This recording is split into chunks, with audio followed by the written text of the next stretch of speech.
మీ ఎలాంటి వ్యాపార ప్రకటనలకైనా వెంటనే మా ఛానల్ సంప్రదించండి. నమస్తే. ఈరోజు మన స్టూడియోలో ప్రముఖ ఆధ్యాత్మికవేత్త, వేదిక్ ఆస్ట్రాలజర్ గోనుగొంట్ల సురేష్ బాబు గారు ఉన్నారు. సో గురువు గారితో మాట్లాడేద్దాం.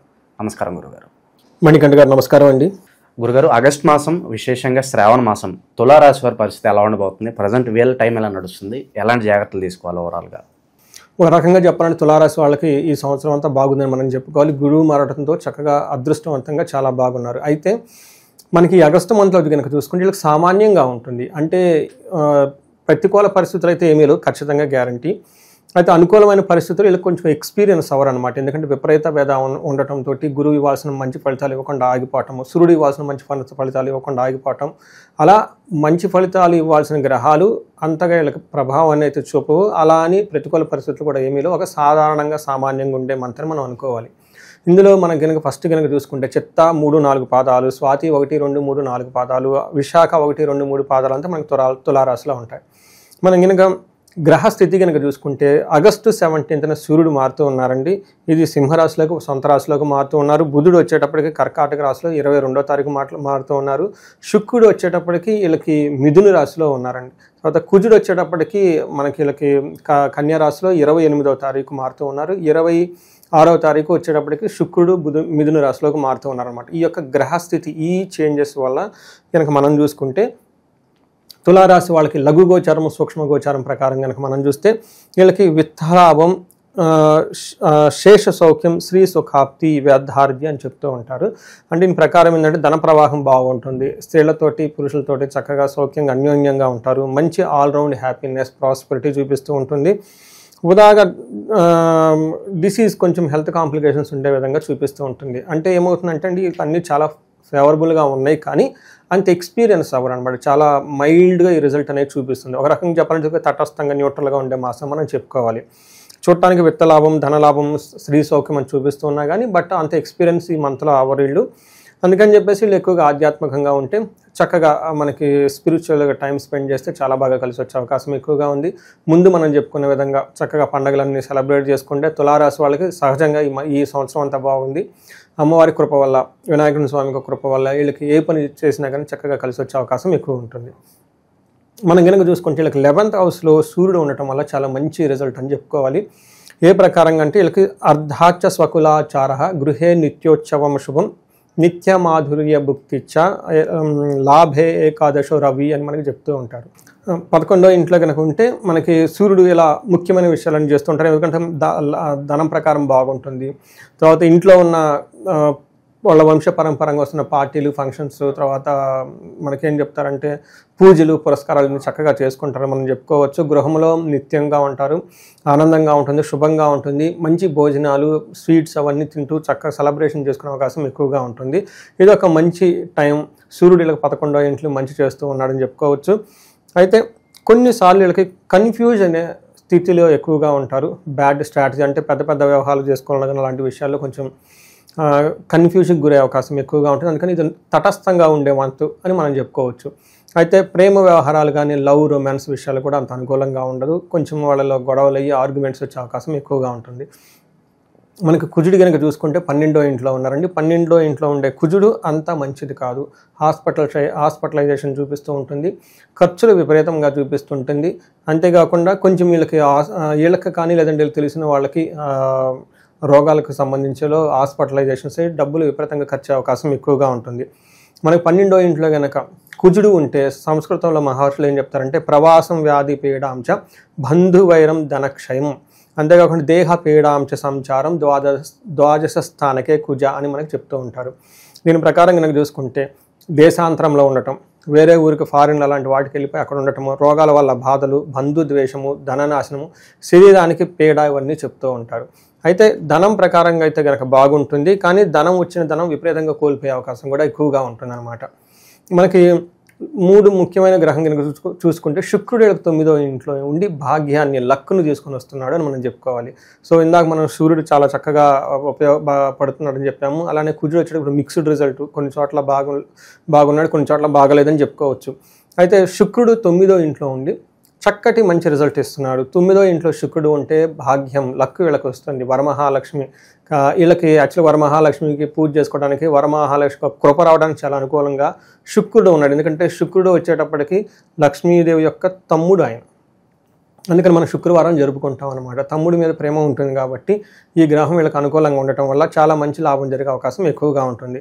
మనకి శాస్త్రాల్లో ఏం చెప్తారంటే వస్త్రలాభో మహారోగ్యం గురుభక్తి స్యాద్ ధర్మకృత్ చిత్త శుద్ధి రవిష్టార్థ నవమస్తే భవేద్ గురు అని చెప్తూ ఉంటారు. 9వ ఇంట్లో కనుక శుక్రుడు భృగో అని చెప్తూ ఉంటారు. ఇందులో శుక్రుడు కనుక 9వ ఇంట్లో కనుక ఉంటే వస్త్రలాభం ఉంటుంది, మహా ఆరోగ్యం ఉంటుంది, గురుభక్తి పెద్దల యందు మంచి నమ్మకము విశ్వాసం కలిగి చక్కగా వాళ్ళు చెప్పిన పనులన్నీ చేసుకుంటూ ఉంటారు. స్వధర్మకృత్ వాళ్ళ ఇష్టానుసారం మంచి మంచి పనులు చేస్తూ ముందుకెళ్తూ ఉంటారు. మంచి మనసు ఉంటుంది అని మనం చెప్పుకోవచ్చు. ఈ టైంలో లవ్, రొమాన్స్, ప్లెజర్కి సంబంధించిన వ్యవహారాలు కూడా బాగుంటుందని మనం చెప్పుకోవాలి. అంటే మనకి ఆల్మోస్ట్ ఒక 70 to 80% వీళ్ళకి చాలా పాజిటివ్గా ఉంది. ఎక్కడైనా ఏదైనా కనుక నెగిటివ్గా ఉన్నా కానీ ప్రతికూల పరిస్థితులు ఉన్నా అవి ఇమ్మీడియట్లీగా సర్దుమడిగి మళ్ళీ అవి కూడా అనుకూలంగా మారే అవకాశం ఎక్కువగా ఉంది ఈ రాశి వాళ్ళకి. ఓకే, ఇక గురుగారు ఈ రాశిలో ఏ నక్షత్రాల వాళ్ళు ఉంటారు, పర్టికులర్గా వాళ్ళకి మంత్ ఎలా ఉండబోతుంది అంటారు? మనకి చిత్తా, స్వాతి, విశాఖ 3 నక్షత్రాలు ఇందులో ఉంటాయండి తులారాశిలో. చిత్తా నక్షత్రం వాళ్ళకి కనుక చూసుకుంటే ఫారిన్ వెళ్ళాలి అనుకున్న వాళ్ళకి చాలా చక్కగా అనుకూలంగా ఉంటుంది. తర్వాత ఫారిన్లో స్టే చేసిన వాళ్ళకి కూడా చాలా చక్కగా అనుకూలంగా ఉంటుంది. వీళ్ళకి పార్టీలకి, ఫంక్షన్లకి అటెండ్ అయ్యి చక్కగా హ్యాపీగా ఎంజాయ్ చేస్తారు. ఈ మంత్ అంతా లాభప్రదంగా ఉంటుంది అని చెప్పుకోవాలి. అయితే కొంచెం హెల్త్ కాంప్లికేషన్స్ వచ్చే అవకాశం ఎక్కువగా ఉంది. ఇది కూడా 17th ముందు వచ్చే అవకాశం ఎక్కువగా ఉంది. సో ఒక రకంగా చూడగలంటే రాశి నక్షత్రం ప్రకారం చిత్తా నక్షత్రం వాళ్ళకి కూడా చాలా బాగుందని మనం తెలుసుకోవచ్చు. స్వాతి నక్షత్రం వాళ్ళకి కనుక చూసుకుంటే ఇలా క్షేమంగా ఉంటారు, ఫారిన్ వెళ్తూ ఉంటారు, పరవాసం ఫారిన్లో స్టే చేస్తూ ఉంటారు, వస్త్రలాభం అవన్నీ చక్కగా అనుకూలంగా ఉంటుంది.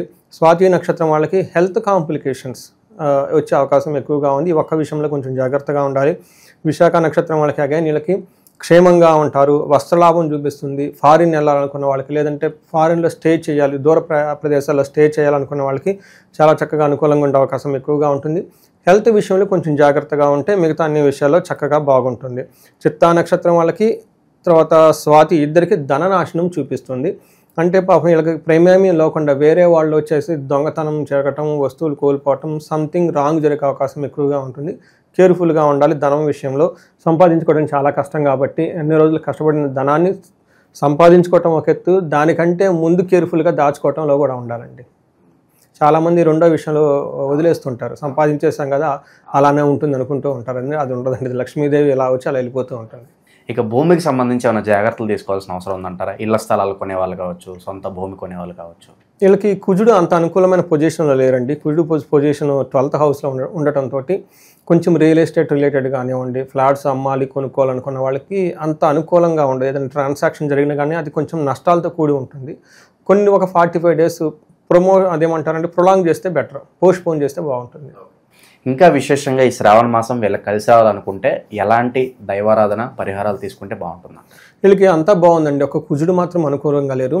సో విశేషంగా గణపతి పూజ చేసుకుంటే చాలా బాగుంటుంది.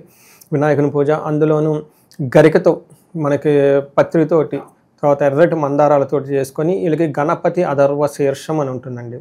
కొంచెం ఇది వేద మంత్రం ఈజీగా ఉంటుంది, కొంచెం టఫ్గా ఉన్నా కానీ బాగా రిజల్ట్ ఉంటుందండి. దీన్ని అందరూ చేసుకుంటే చక్కగా ఉంటుంది. వీటితో పాటు మనకి కొంచెం హెల్త్ కాంప్లికేషన్స్ ఎక్కువగా చూపిస్తుంది కాబట్టి ఆయుష్ సూక్తం చదువుకున్న, అమృత మృత్యుంజయ మంత్రం లేదంటే విశేష హోమం జరుపుకున్నా కానీ చక్కగా ఉంటుంది. అయితే ఈ రాశి వాళ్ళు ఎలాంటి ఫైనాన్షియల్ ఇబ్బందులు పడకూడదని చెప్పేసి నేను కోరుకుంటున్నాను. ఇన్ కేసు ఎవరైనా కనుక ఇబ్బంది పడుతూ ఉంటే ఆగస్టు మంత్ 21, 22 తారీఖుల్లో 2 పూజలు పెట్టామండి. ఒకటి వచ్చేటప్పటికి శ్రీ కుబేర పాశుపత అభిషేకం, వచ్చిన ధనం వీళ్ళ దగ్గర నిలవ ఉండటానికి. ఇది సామూహికంగా జరుగుతూ ఉంటుంది. నెంబర్ ఆఫ్ పార్టిసిపేట్స్ని బట్టి వాళ్ళకి స్వహస్తాలతో, పుట్టమట్టితో, నెయ్యితో అభిషేకం చేసుకునే అవకాశం వాళ్ళకు ఉంటుంది. ఇది చాలా రేర్గా వస్తుంది. రెండోది వచ్చేటప్పటికి మహాలక్ష్మి విశేష హోమం ఉంటుంది. ఇది శీఘ్ర ధన ప్రాప్తి, ధనం త్వరగా రావడానికి. తర్వాత నష్టద్రవ్య ప్రాప్తి, ఎవరికైనా కనుక ఇంతకుముందు ధనం వేరే వాళ్ళకి ఇచ్చి లేదంటే లాస్ అయిపోయి ఉంటే ఆ ధనం మళ్ళీ తిరిగి వీళ్ళకి రావడానికి. ఇది అమ్మవారికి శ్రీ సూక్తంతో సంపుటీకరణ చేసిన బీజ మంత్రాలతో అది ఉంటుంది, పారాయణమను విశేష హోమం ఉంటుంది. దీనితో పాటు అమ్మవారికి తామర పూలతోటి తర్వాత నెయ్యితోటి విశేషంగా పెద్ద హోమం చేయటం జరుగుతూ ఉంటుంది. సో ఇది 1-to-1 అంటే వాళ్ళకి సమూహంగానే బట్ ప్రతి ఒక్కళ్ళకి అందులో పార్టిసిపేట్ చేసే అవకాశం ఇచ్చే విధంగా ప్లాన్ చేస్తూ ఉన్నాము. సో అగైన్ వీళ్ళకి వచ్చిన రెస్పాన్స్ని బట్టి ఆ కార్యం ఇంకా పెద్దది చేయటమా లేదంటే టౌన్ తగ్గించుకోవటం అనేది ఉంటుంది. ఫస్ట్ టైం నేను సామూహికంగా బయటకు వెళ్ళి చేస్తూ ఉన్నాను. ఇప్పటిదాకా 1-to-1 వాళ్ళ ఇళ్లలో వెళ్ళి అక్కడ చేయటం జరిగింది. వాళ్ళకి మంచి రిజల్ట్ రావడం జరిగింది. అప్పుడు కొన్నిసార్లు నాకు ఫోన్లు వచ్చి ఉండే ఏమండి అంటే మా కాస్ట్ ఎక్కువ ఉంటుంది అనమాట. ఇవి నెయ్యి, తర్వాత తామర పూలు, ఇందులో వేసే దినుసులు ఇవన్నీ ఎక్స్పెన్సివ్ ఉంటాయి. తర్వాత దానికి చేయాల్సిన పారాయణ కూడా చాలా ఎక్కువ లెంతీ పడుతుంది అనమాట. దాంతో కొంతమంది మీకు ఫైనాన్షియల్గా బర్డెన్ అయ్యి చేయించుకోవడానికి ముందుకు రాలేదు. ఇప్పుడు సామూహికంగా చేయటం కాబట్టి ఖర్చు కూడా తగ్గుతుంది. ఇంట్రెస్ట్గా ఎవరైనా ఉంటే కనుక కనెక్ట్ అయితే డీటెయిల్స్ తెలుసుకోవచ్చు అండి. ఓకే, ఓవరాల్గా ఈ రాశి వాళ్ళందరికీ ఈ శ్రావణ మాసం విశేషంగా ఎలా ఉండబోతుంది, ఎలాంటి జాగ్రత్తలు తీసుకోవాలి, అద్భుతంగా వివరించారు. ధన్యవాదాలు. ధన్యవాదాలండి.